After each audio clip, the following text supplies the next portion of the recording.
2 साल हो चुके थे और मैंने अब अपने साथ अपने लिए खुश रहना सीख लिया था और मेरे पेरेंट्स ने मैट्रिमोनियल वेबसाइट्स पर लड़के ढूँढना। पर अभी-अभी मिली इस खुशी को ना मैं किसी के साथ बाँटने के लिए तैयार नहीं थी, इसलिए हर रिश्ते को किसी न किसी वजह से मना करती जा रही थी।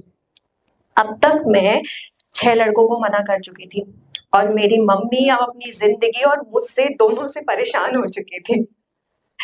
पर इसी दौरान मैं राज से मिली। राज, जिससे 3 बार मिलने के बाद भी मुझे उसे मना करने की कोई वजह ना मिली।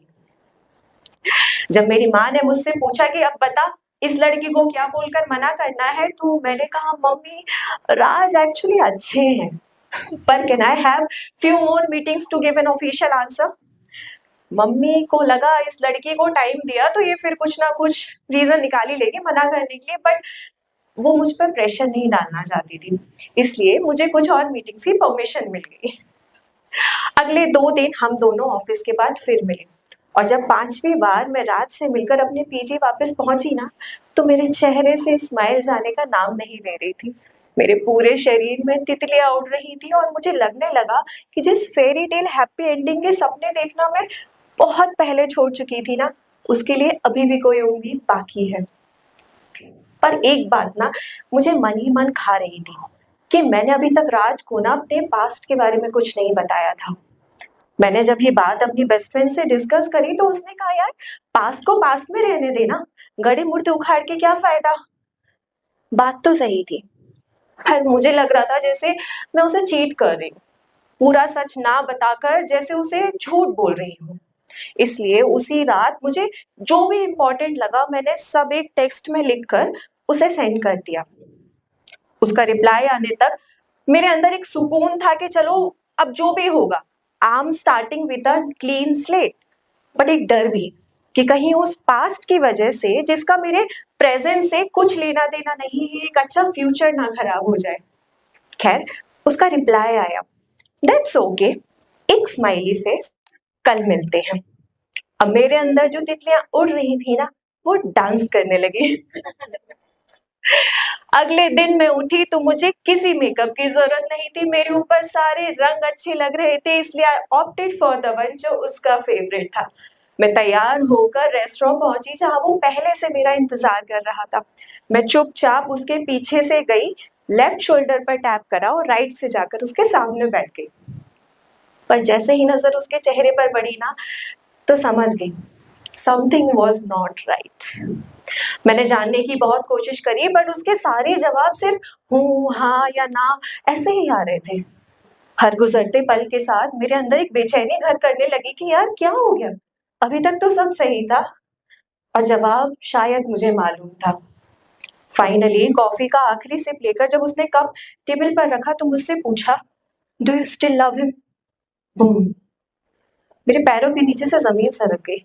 What kind of question was that यार? बट स्टिल मैंने कॉन्फिडेंटली उसकी तरफ देखा और कहा, no Raj, and that's why I am sitting in front of you. पर मेरा वो जवाब, वो कॉन्फिडेंस ना उसके लिए काफी नहीं था। अगले 2 दिन हम मिले तो नहीं, पर 2 दिन और 2 रातें मैंने सिर्फ और सिर्फ राज के सवालों के जवाब देते हुए गुजारी। उसे सब कुछ जानना था, हम कहाँ मिले, कब मिले, किसे प्यार हुआ, किसने इजहार करा, किन रेस्टोरेंट्स में गए, क्या खाया, क्या उसने मेरे लिए गाना गाया, क्या मूवीज में हाथ पकड़ा और मुझे कहाँ कहाँ छुआ। मेरे अतीत की वो किताब जिसे बंद कर कर मैं दूर कहीं बहुत आगे बढ़ चुकी थी, आज फिर से मेरे सामने खुली पड़ी थी और मुझे ना चाहते हुए भी उसका एक एक पन्ना पढ़ना पड़ रहा था।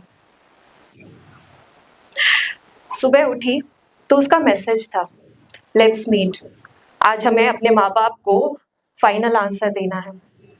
आज कोई भी रंग, कितना भी makeup was not enough to make me look good. मैं किसी तरह से खुद को समेटते हुए रेस्टोरेंट पहुंची और चुपचाप उस कुर्सी पर बैठ गई। बैठी तो किसी कुर्सी पर थी, बट लग रहा था किसी अदालत के कटघरे में आकर खड़ी हो गई हूँ, जहां ना जाने मुझसे क्या क्या सवाल पूछे जाएंगे जिनका जवाब मैं नहीं देना चाहती थी। जब उसने बोलना शुरू करा तो मेरी आंखें, जो पिछली पूरी रात रोने की वजह से लाल थी, फिर से आंसुओं से भर गई। उसकी आवाज उस रेस्टोरेंट के शोर में कहीं खो गई। ना मुझे कुछ दिखाई दे रहा था, ना सुनाई दे रहा था कि तभी एक सवाल उस शोर को चीरते हुए मेरे कानों पर पड़ा। मैं तुझसे सवाल कर रहा हूँ और तू 2 दिन से मुझे अपने प्यार की कहानियाँ सुना रही है। क्या तूने एक बार भी सोचा मुझे कितना हर्ट हुआ होगा? क्या तुझे एक बार भी लगा कि मुझे कैसा लगा होगा that you had a past before you met me? उसने सवाल मुझसे करा था, पर वही सवाल जब पलट के मैंने खुद से करा ना, तो जवाब एकदम साफ था। मैंने अपने आंसू पोंछे और राज की आंखों में देखकर कहा, no Raj, I am not sorry that I had a past जिसे मैं बदल नहीं सकती। No, Raj, I'm not sorry that love knocked on my door, and even without knowing that it'll stay for a day, for a month, for a year, I opened that door and I let it in. And Raj, I'm not sorry कि अगर वो ऊपर वाला भी आकर कहे ना कि क्या तुझे वो पास्ट बदलना है, तो मैं मना कर दूंगी, क्योंकि आज मैं हूँ जो भी हूँ उस पास्ट की वजह से हूँ। And I've never been this strong and happy before in my life. So Raj, you may think you deserve someone जिसका कोई past ना हो, but Raj, I'm sorry, I'm not that one. Thank you.